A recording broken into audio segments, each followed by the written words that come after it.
To fix the issue of a Facebook page not showing in Ripple, start by searching for Ripple in a web browser and navigating to the Ripple website.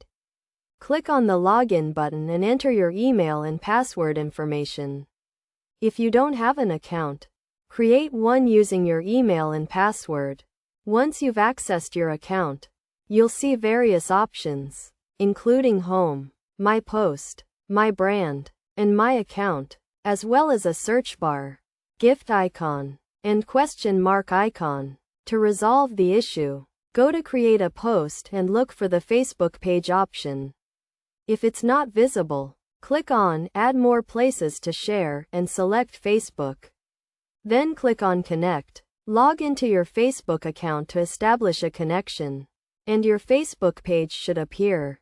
If it doesn't, refresh the page to ensure it's visible. By following these steps, you should be able to fix the issue and successfully connect your Facebook page to Ripple.